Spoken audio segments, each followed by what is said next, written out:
Hey friend, please subscribe. 1 second for you. Big deal for me. I swear, Derek, if you say, "not our fault," one more time, I'm going to throw this chair through the window. I'd already ripped my tie loose, and my jacket was halfway off when I snapped.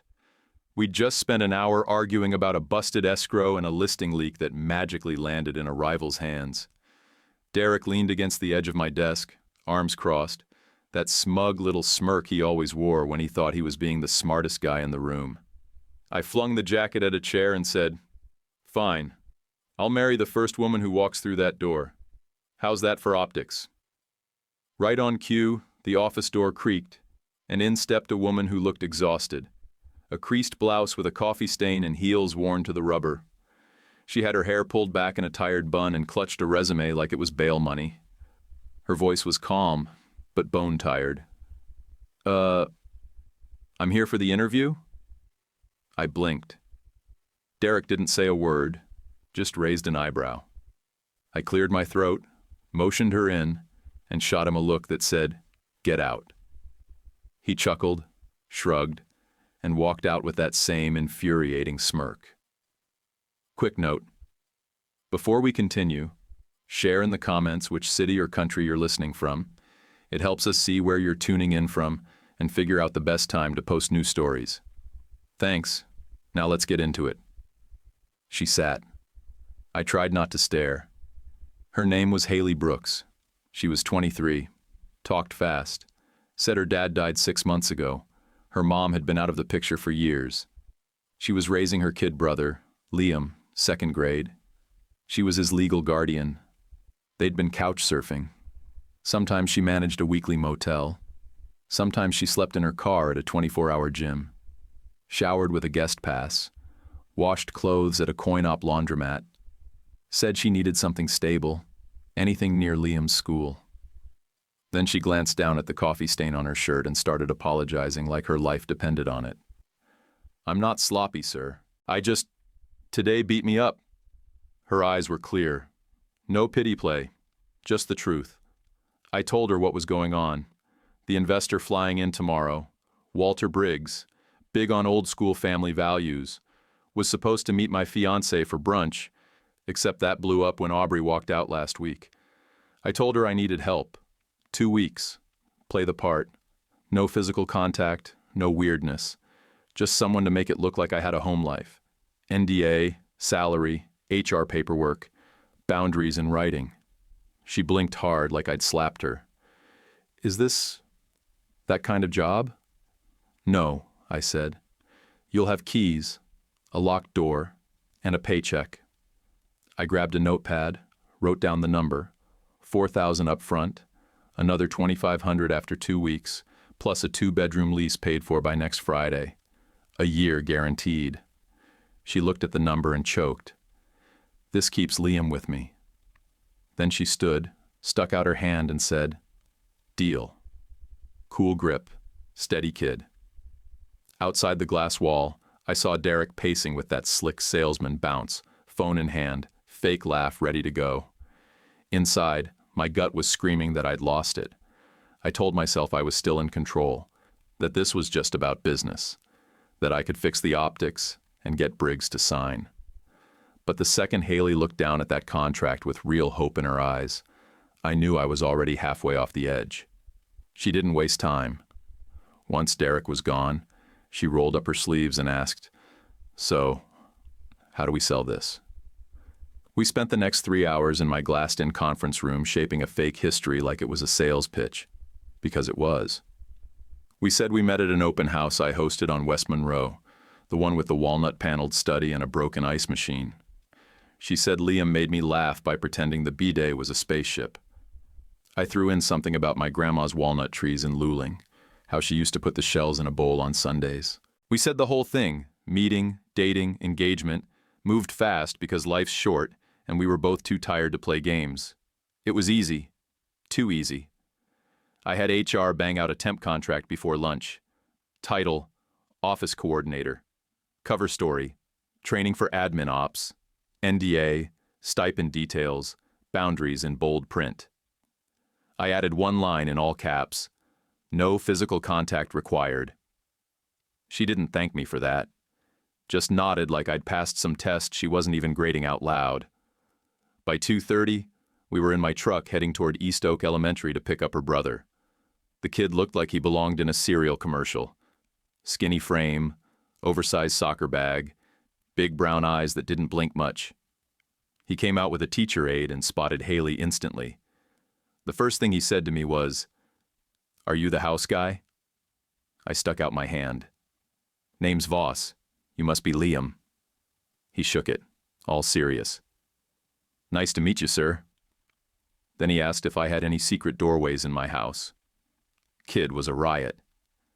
Their current apartment was on the second floor of a squat building near Airport Boulevard. The hallway smelled like boiled onions and burnt dryer sheets. Inside, the kitchen ceiling was bubbled out like a blister and stank of wet drywall. The AC rattled when it turned on, like somebody had stuffed gravel into the fan. We packed quick. Clothes, Liam's schoolwork, a couple sketch pads, a plastic tote marked docs. She kept a separate clear folder with birth certificates and guardianship papers, laminated covers, color tabs. She carried it like it was the only thing that couldn't be replaced. By dusk, I had them settled in the guest wing of my place. 2 bedrooms, 1 shared bathroom, clean locks, no one else with keys. She asked for a door alarm. I stuck a sensor strip above the frame and handed her the magnet switch. She tested it twice before bed. Haley was methodical. She unpacked into labeled tubs: school, soccer, documents, and one simply marked Liam. She set rules fast. Shoes off at the door, no food in the bedrooms, bar cart was off limits, lights out by 9:15. Liam nodded like they'd been through this drill before. Kid had more structure than most adults I worked with. While she organized, I handled the rest. Sable and Hart were sniffing around our Marigold Court listing, a pocket deal I'd sworn only 2 people knew about, Derek being one of them. I didn't say anything yet, but my neck was hot with suspicion. Then a soil variance popped up on our 8th and Juniper deal, a tiny infill that was supposed to close clean. Buyer got nervous. Derek claimed it was from the city. I called Camille at Titan Escrow. She hadn't seen the doc, said it never crossed her desk. That's when I started smelling rot. Back at the house, we ran drills like we were prepping for a job interview. How'd we meet? What's your favorite thing he cooks? What's our Sunday routine? I said I make decent pancakes.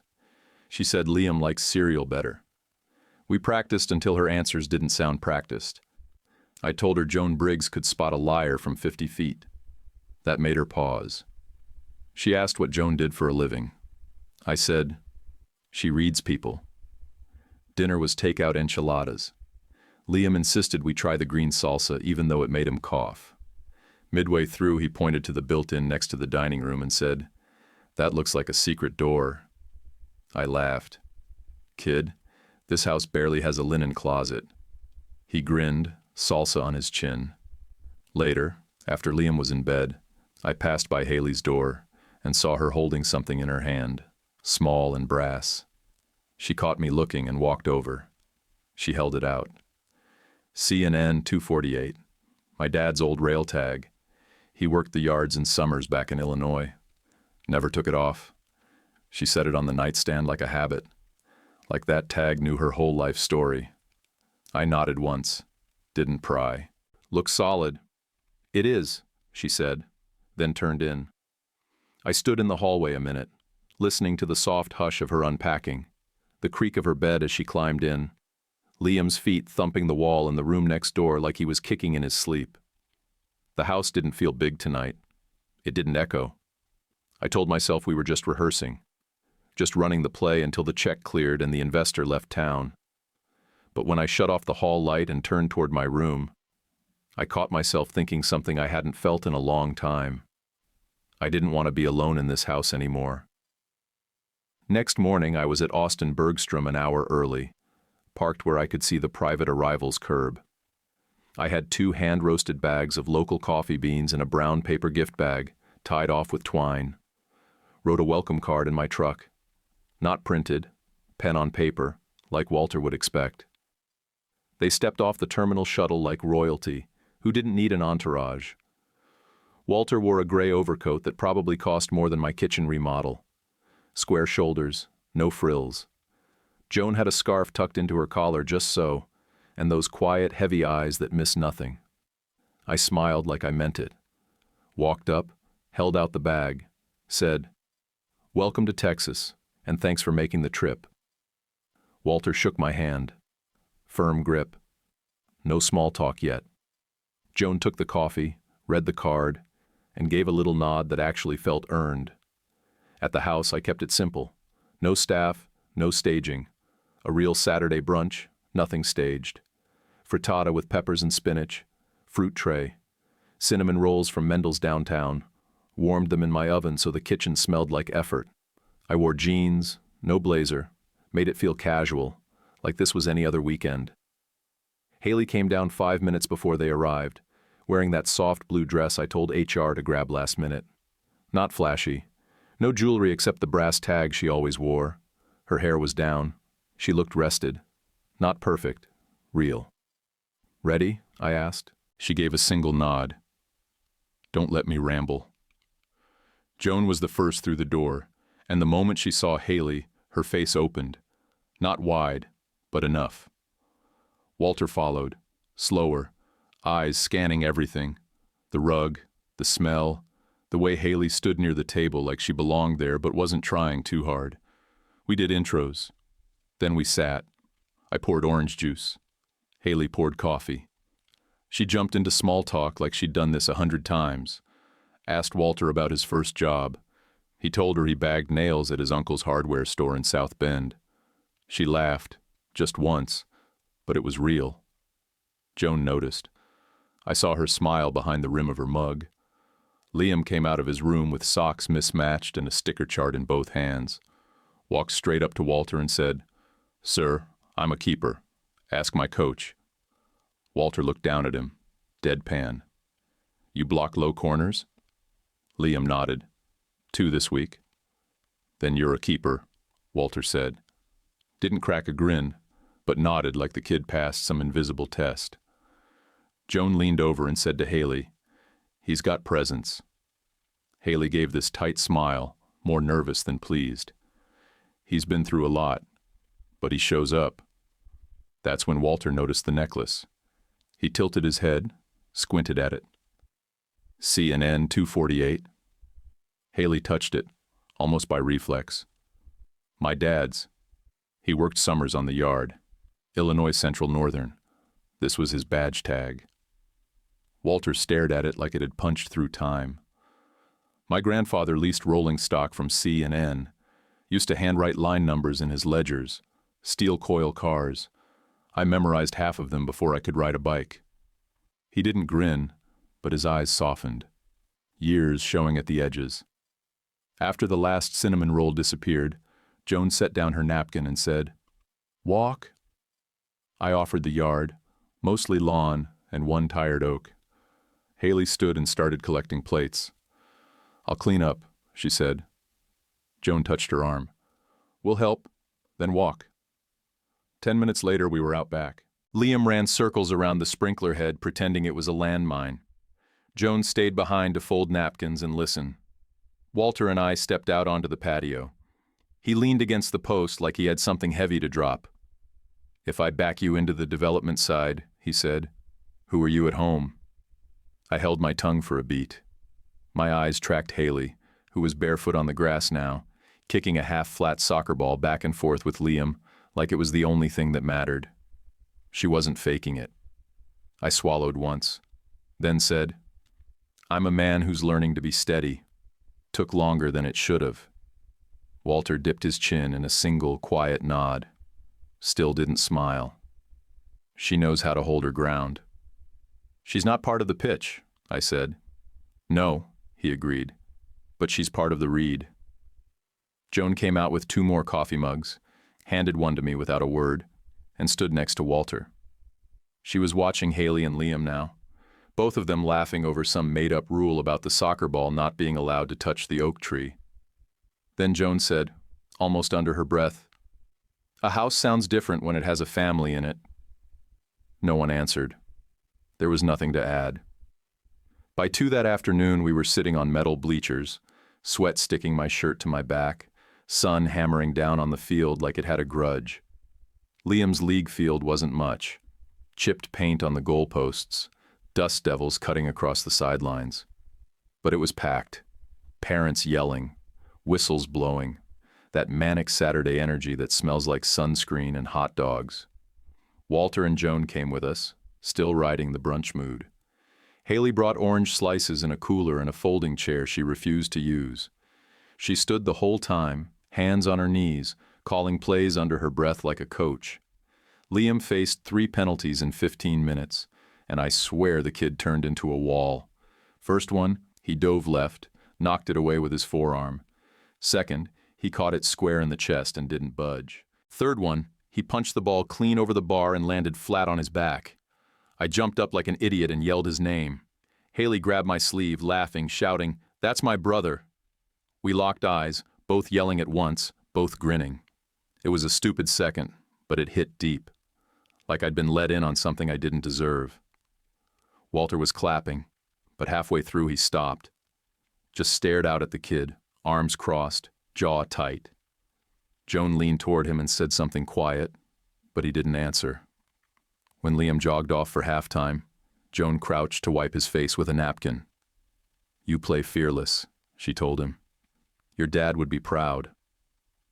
Haley went still at that, like she couldn't breathe for a second, then smiled to cover it. While they talked, I checked my phone, and that's when the screen blew up. Variance on 8th and Juniper flagged again. Buyer spooked. The thread below it was worse. Marigold Court's exclusive listing had just surfaced in a rival brokerage group chat. Same photos, same square footage, even my headline copied word for word. My blood pressure spiked so fast I could taste metal. I texted Camille at Titan Escrow, thumbs flying. She wrote back in seconds, "No new docs from our system. Pulling original now." 10 minutes later, she sent me the soil report. Clean. The metadata on the fake one pointed to a printer. Ours. In my own bullpen. Timestamp between Derek's keycard pings. No one else logged in that corridor at that time. It wasn't just a mistake. Someone was making me bleed slow. "Everything okay?" Haley asked. I pocketed the phone. "Just business," I said. "Lie number 50 for the week." The whistle blew, game back on. Liam blocked another shot, crowd went wild, and for 2 hours I managed to pretend I wasn't watching my company crack from the inside. Later that evening, after the medals and juice boxes and sunburn, Haley invited Walter and Joan back for dinner. I said maybe another night. She said, "We'll keep it simple. Spaghetti, garlic bread. That's it." She made it clear.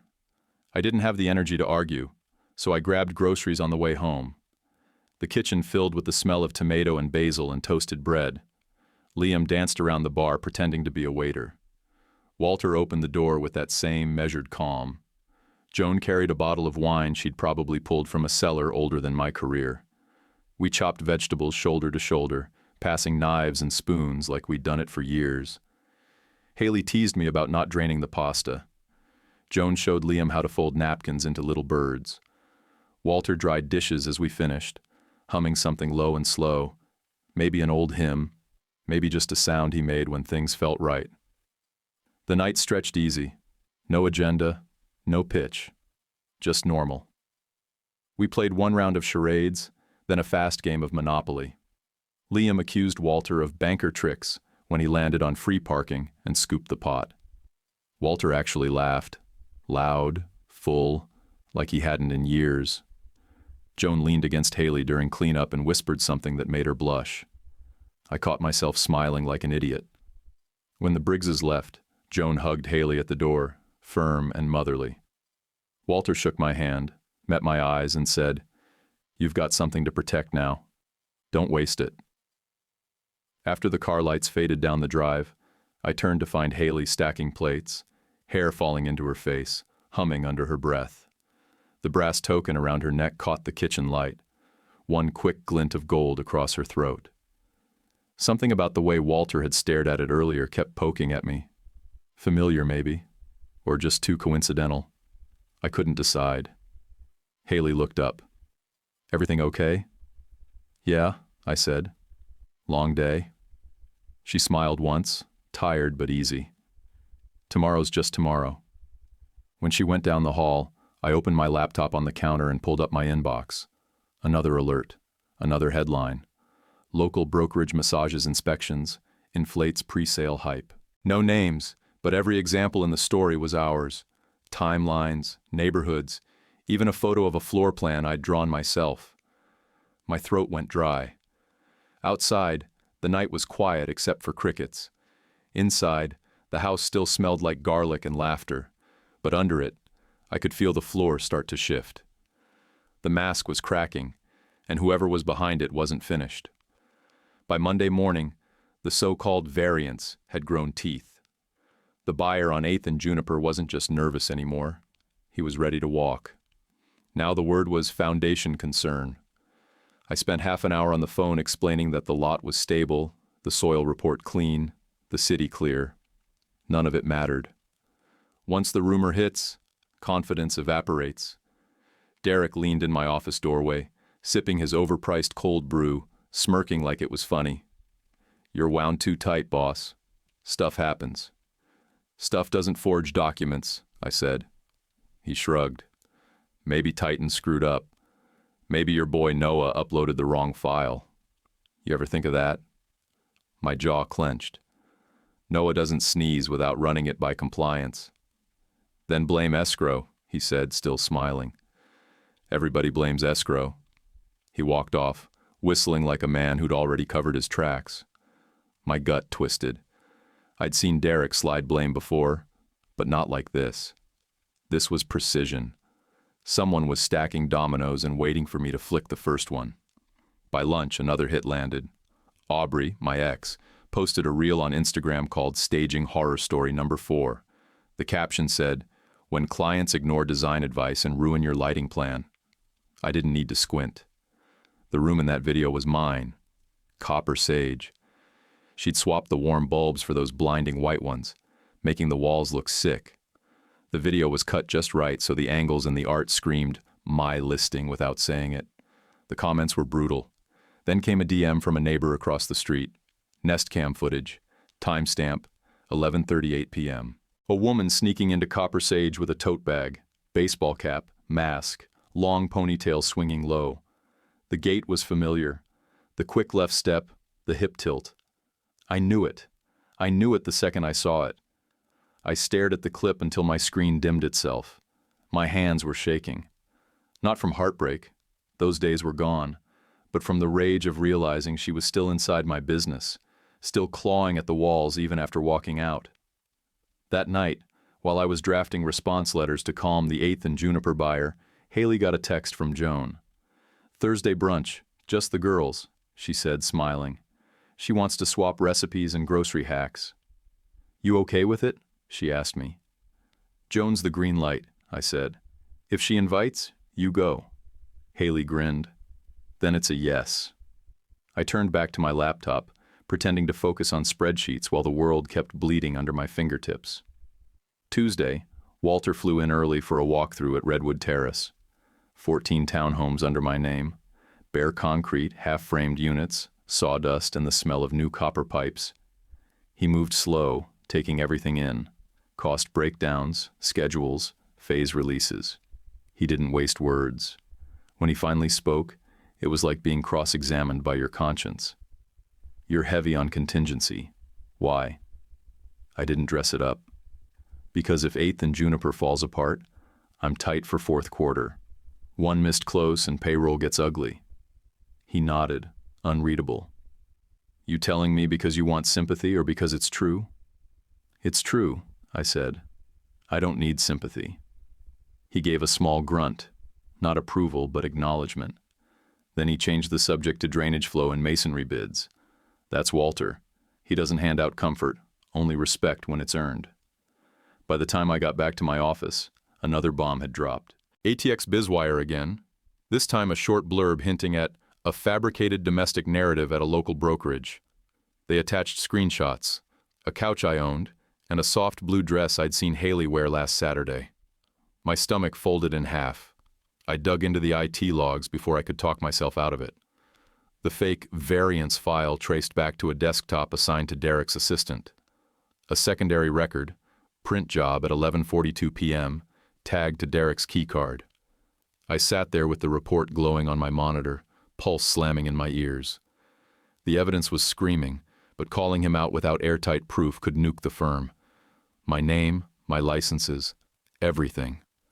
My phone buzzed. A new text. Joan. Breathe. Truth sticks. No lecture, no preamble. Just that. Somehow it slowed my heart rate. Haley found a thrift store board game that night and set it up on the coffee table for Liam. She was laughing, teaching him how to track points, but every few minutes she'd glance at me, checking if I was okay. I wasn't, and she knew it, but she didn't press. Just kept the kids smiling. When Liam finally crashed, Haley stood in the doorway, eyes tired but soft. "You should get some rest," she said.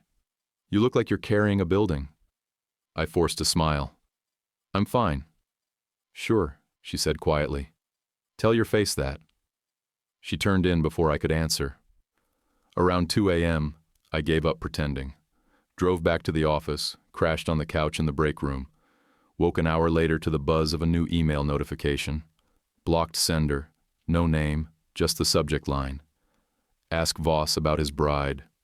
No attachments, no message body, just those words.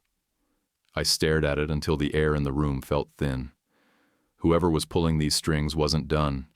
They'd shifted from business to personal, and that line, his bride, was a knife aimed right where it would hurt most. I looked out the glass wall toward the bullpen. Every workstation sat dark, silent.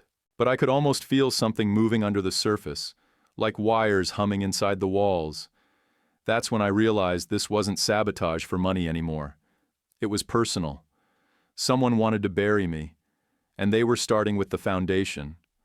Walter showed up just after 9 with a letter in his hand, and a look I wouldn't wish on my worst rival. Not rage, just cold. The kind of cold that isn't loud but leaves nothing standing. He didn't sit. He stopped just inside the threshold. Just stopped inside the threshold and held up the letter like a contract that had failed its own promise.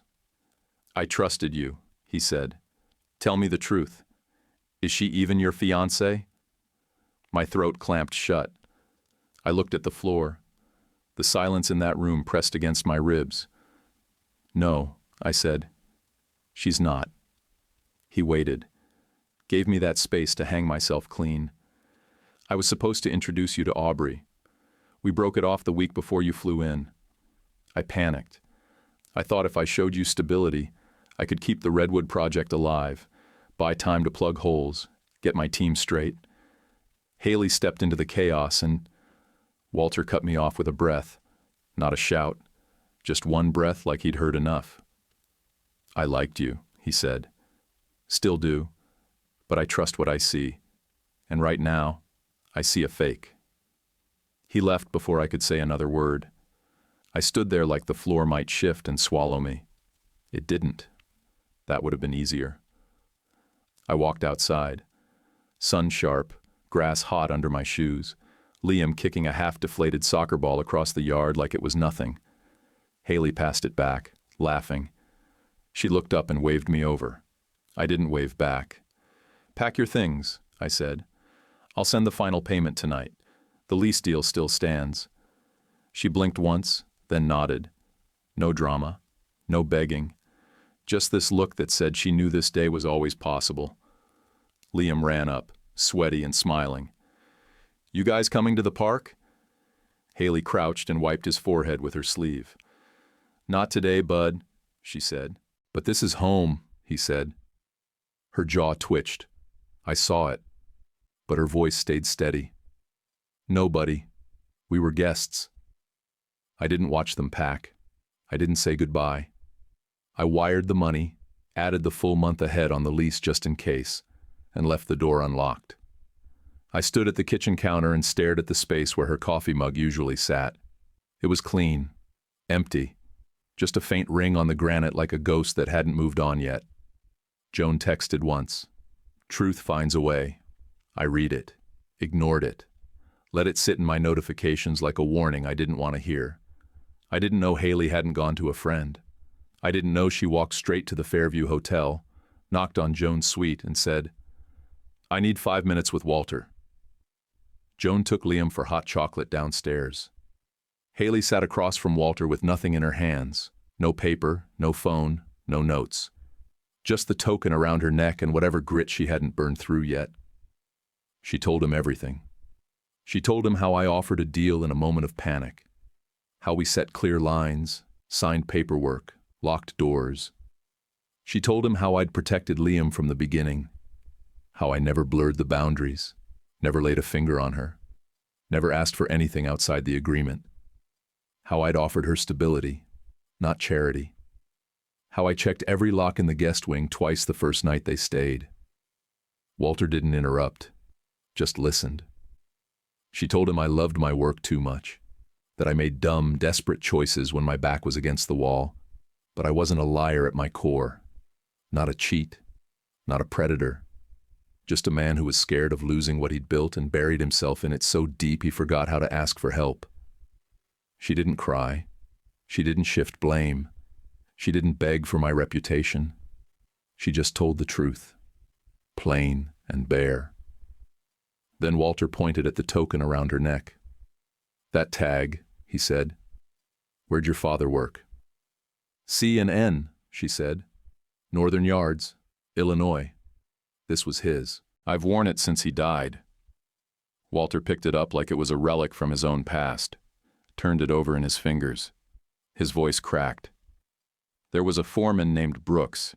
He pulled me off the wrong platform when I was 10. I almost stepped in front of a boxcar. Man yanked me so hard I dropped my lunchbox." Haley nodded slowly. "That was him. He worked the line summers until his back gave out. He said the rail yard made a man honest." Walter handed the token back. He was right. Haley stood. "I wasn't trying to trick you, Mr. Briggs. I was just trying to keep my brother safe and help the guy who helped us first." He said nothing, just gave her one look, sharp, steady, like he was weighing 10 different outcomes and one final truth. Then he nodded once. While that happened, I was sitting in my own empty house, letting the worst thoughts in. That I'd ruined every piece of goodwill I ever earned. That Haley would hate me forever for dragging her into this mess. That Walter was walking out of my life for good and taking my last shot with him. I didn't know the woman I pushed out was sitting with him, telling him the truth in the same voice she used on Liam when the world scared him. I didn't know that while I was drowning in regret, she was handing me a life raft. Walter walked into my office just after 8. No knock. Just the sound of his shoes on hardwood and a stack of signed papers in his hand. He dropped the term sheet on my desk like a verdict. "Ask Haley why," he said, "and don't be stupid again." Then he walked out. For 8 seconds, maybe 10, I just sat there. I exhaled hard, all at once, like I hadn't since my first closing deal back in 2009. I expected relief to feel like victory. Not even close. It felt like unfinished business. The second the door shut behind him, I dug into the IT logs, dug into printer queues, scanner metadata, and folder shares I hadn't touched in months. My hands moved like they knew where the rot was hiding. The variance PDF that kicked off the 8th and Juniper mess? It was scanned from Derek's office printer, time-stamped 11:42 p.m. 2 Thursdays ago. Same night Aubrey crept into Copper Sage with a tote full of sabotage. I pulled access logs. His keycard pinged the corridor 3 separate times that night. No one else on record. I didn't stop there. I needed names, routes, money. I walked into the bullpen like a man who didn't care about looking calm anymore. Noah sat at his desk, headphones around his neck, clicking through MLS listings with red-rimmed eyes. I asked, "Where'd that original soil report come from?" He looked up fast, nervous. "From me. Greg Mendez did it clean. Derek sent me the updated one after I uploaded it. Said we needed a variance on file just in case." "You believe that now?" Noah shook his head like he was trying to erase the guilt. He said not to bother Camille with it, said she'd already seen it. My stomach turned. I didn't blame the kid. Not really.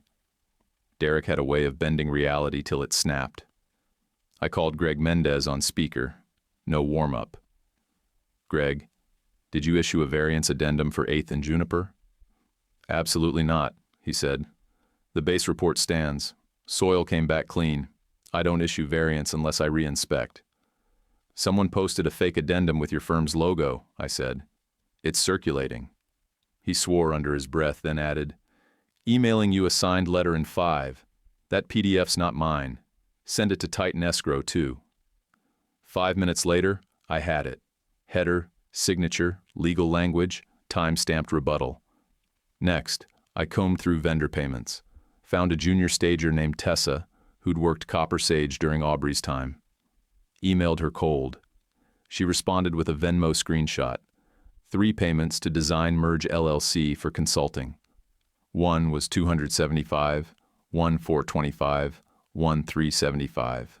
All in the last 3 weeks. Each tied to a bank account that IT matched to a Shell LLC linked to an old email of Derek's. It got worse. I scanned building access logs. Derek and Aubrey were logged into the second-floor conference room 3 nights straight. Late. After hours.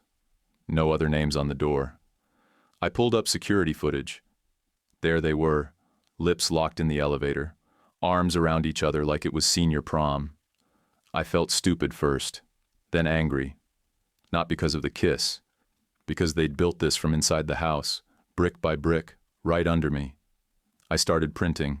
Emails, logs, screenshots, statements. I laid them out on the boardroom table like war plans. Then I booked the training room for 3 o'clock, called it a broker caravan kickoff, invited the whole team, agents, admins, vendors. I texted Walter, transparency session. You and Joan should be there. He replied in under a minute, we will. I sent a separate message to Rosa Delgado, our property manager, steady, sharp, and 3 steps ahead of everybody since year 1. You free at 3? Her reply, standing by. I called Camille at Titan Escrow, explained the plan. She said, put me on Zoom. I'll walk them through the chain of custody and hit them with timestamps. No one spins it better, I said. No one buries fraud cleaner, she corrected. At noon, just as I was stacking everything into a binder, a new storm hit. Instagram post. Anonymous account. Caption, Copper Sage's fake bride. The photo was from the open house, blurry but clear enough. Haley in the soft blue dress, standing by the kitchen island. My kitchen. Our lie. My chest locked up, then let go all at once. I didn't shake. I got mean. This wasn't about listings anymore. It was war. I sat down and wrote 2 lines on a note card. No spin, no prep. I lied about a fiancé. I didn't lie about the woman. I looked at those words for a long time. Then I tucked the card in my pocket and stood. Time to show them what truth actually looked like. The training room was packed by 2:55. Agents, assistants, vendors, junior staff. Everyone with a badge or a login showed up. The air was humid from too many bodies and not enough airflow. Walter and Joan stood in the back near the coffee table like quiet chaperones, eyes scanning, unreadable. Rosa sat near the wall with her notebook already open, pen in hand, steady as ever. Derek leaned in the far corner, arms crossed, expression dialed to bored contempt. Aubrey stood by the door in black on black, sunglasses still on like she thought this was a photo shoot. At 3 sharp, I walked to the front, pulled the card from my pocket, and read it out loud. I lied about a fiancé. I didn't lie about the woman. Silence. Not even throat clearing. Then I said, now we're going to look at what's real. I clicked the projector on. First slide, the soil report. Greg Mendez live on Zoom, audio already tested. He got straight to it. This is the original report I submitted. Clean soil, no variance, no risk. I never added an addendum. What you've seen circulating is a forged document with my letterhead. He pointed out the digital signature mismatch, then the creation timestamp buried in the metadata. I clicked to the next slide, printer tag, Derek's office device, time-stamped 11:42 p.m. 2 Thursdays ago. Greg signed off. Camille took the mic next from Zoom. Titan Escrow never received the fake document. Our email server shows no variance file. Our file chain was uninterrupted from initial submission to now. No edits, no uploads, no visibility. She pulled up a clean spreadsheet of access logs. If the document had entered our system, it would have triggered an alert. It didn't. Derek still hadn't moved. His jaw worked once like he might say something, then stopped. Then came the footage.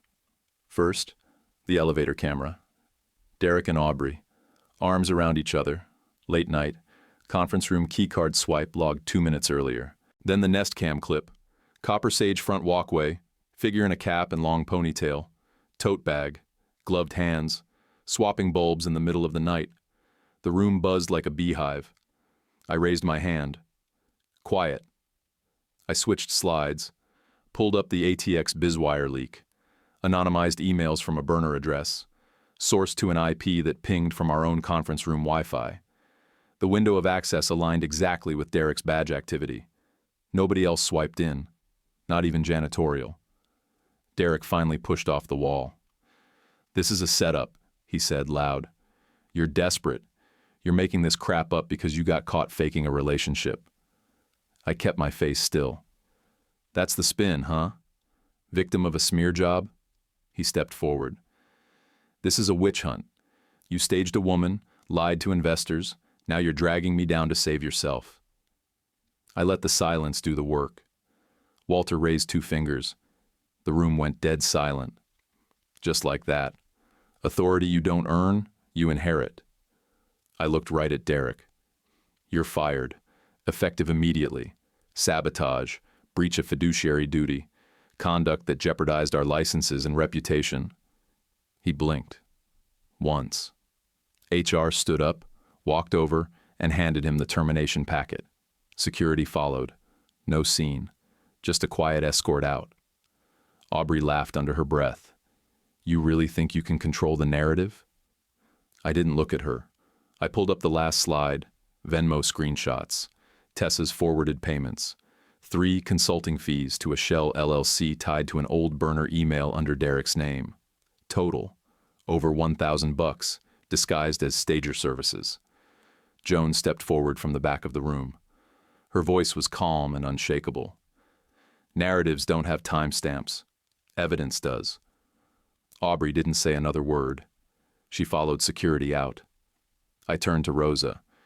"You're COO as of today. You've earned it. No fluff, no press release. You just get the job." She stood, didn't smile, didn't gloat, just nodded and took the mic. "Effective immediately," she said. "We're updating inspection protocols. Chain of custody for all staging. No freelance access. Escrow updates through a single channel only. All backdated files will be re-verified." I nodded. "That's the tone we move forward with." Then I faced the room one last time. "I filed a formal complaint with the State Real Estate Board. Civil claim pending for lost revenue tied to these acts. Vendors connected to Derek's network are being blacklisted." No one moved. No one blinked. I could see them recalibrating. Loyalty, fear, maybe even respect. Then I finished it. "As for me, yes, I staged a domestic front. My engagement ended. I panicked. I built a lie to protect this firm's perception when I should have led with honesty. I looked directly at Walter and Joan, then back to my team. "That was on me," I said. "Not on her." The room cleared out in waves, agents shaking hands, vendors packing up their swag, Joan lingering to speak quietly with Rosa. I stayed back as Walter reviewed the term sheet one last time with a pen that looked like it could buy my first car. He didn't hesitate.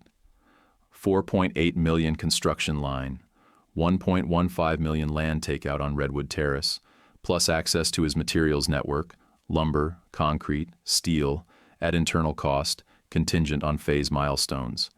He signed, capped his pen, and looked me dead in the eye. "Joan likes the way your house sounds," he said. "Don't waste that." I nodded. Didn't try to be clever. I wasn't that guy anymore. I didn't go home after. I drove to the budget motel on Anderson where I knew Haley had checked in. You could hear the ice machine buzzing from the parking lot. A cracked vending light blinked like a bad heartbeat. I felt like a jerk just pulling into that lot, like a man dragging shame behind him in a tailored coat. I knocked. She opened the door after 3 seconds. No chain, no hesitation. She looked tired but calm, guarded but not angry. She didn't flinch when she saw me. Liam was on the bed with a coloring book and a bag of pretzels. He looked up, waved once, then went back to filling in a rocket ship with a green crayon. I came to talk, I said. She stepped aside. I walked in. I know, she said. Joan told me. Walter signed because I told him the truth. I sat on the plastic chair near the window. The room smelled like detergent and fast food. My throat locked up. Thank you, I said. That doesn't cover it, but thank you. She nodded once, not letting me off the hook. I shouldn't have thrown you out. I panicked. I was scared and stupid. You didn't deserve to carry the mess I made. She sat across from me, legs crossed, arms folded like a mediator. No, I didn't, but I understand why you did it. I'll make it right. She didn't blink. Good, because I have terms. That's when I knew this wasn't going to be a warm reunion. This was business. She was protecting her kid, her space, her rules, and I respected it more than I could say. First, she said, I want a written offer as office coordinator. $62,000 a year. Health insurance starts day one. No weird hours. No touching whatever this is between us at work. I nodded. Done. Second, she said, I want a 2-bedroom within 10 minutes of Liam's school. Lease in my name. Utilities in my name. You pay first and last month plus deposit. Keys in my hand by Friday. I didn't hesitate. Done. That keeps social services off my back, she added. I'm not living in a motel when the next home visit happens. You won't be. Third, she said, no dating talk for 90 days. If we still like each other after that, you ask me like a normal man. Dinner, conversation, no drama, no Instagram, no pretending. Okay, I said. I can do that. She wasn't done. Fourth, Liam's Saturdays are sacred. Games, pancakes, whatever. No showings. If you have to miss one, you tell him, not me. I felt that one. Deep. I'll be there. If I'm not, he'll hear it from me. She leaned back slightly. That's everything. I didn't argue. I didn't bargain. I pulled out my phone and texted Rosa before I stood up. Draft Haley's offer. 62 base. Health starts day one. Coordinator title. Lease terms coming next. Rosa replied in under a minute. On it. I'll loop in HR. Haley watched me the whole time, waiting to see if I'd cut corners. I didn't. I looked at Liam. You still practicing, champ? He looked up, smiled a little. Can we still do Saturdays? Every week, I said. That's a promise. Haley didn't smile, but her shoulders dropped half an inch, just enough to know she believed me. 3 months later, I stood on the same dusty sideline where all this mess started to crack open. Coffee in one hand, Liam's goalie gloves in the other. Sun high, field packed, same metal bleachers, same smell of cut grass and cheap sunscreen. But none of it felt like performance anymore. This wasn't a show. It was our Saturday. Liam had filled out, stood taller, yelled sharper. He barked orders at his back line like a kid who knew he belonged there. 2 minutes in, he dropped to one knee and snagged a low shot like it was nothing, popped up grinning like he owned the whole league. I held up the gloves and waved him over. He jogged up, eyes bright, took them without a word, just grinned and ran back. Kid didn't need them, not really. But it was a ritual now, a marker, our version of normal. Haley stood next to me in a faded crew neck Rosa had made for staff family. Company logo on the chest, sleeves pushed to her elbows. She sipped from her own thermos and squinted into the sun. He's got footwork now, she said. Like actual balance. He's been watching film, I said. Kid's obsessed. Sounds familiar, she said, deadpan. She'd been back in the office 9 weeks and nobody missed how fast things cleaned up. She shredded old systems, streamlined vendor tracking, flagged 2 staging budget leaks I hadn't even seen. Rosa promoted her to process lead after 4 weeks. No one questioned it. We still weren't together. That had been the deal.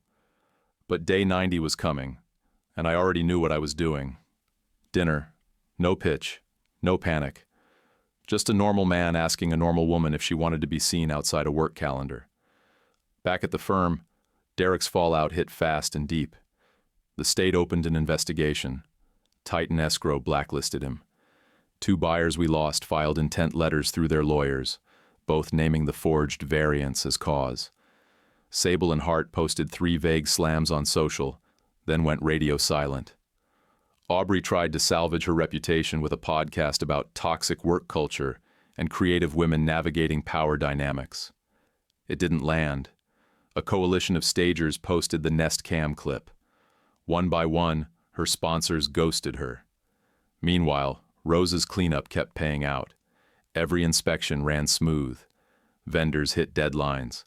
2 pre-sales at Redwood Terrace locked in without a single late addendum. Walter sent me a short note folded in a thank you card. Steady.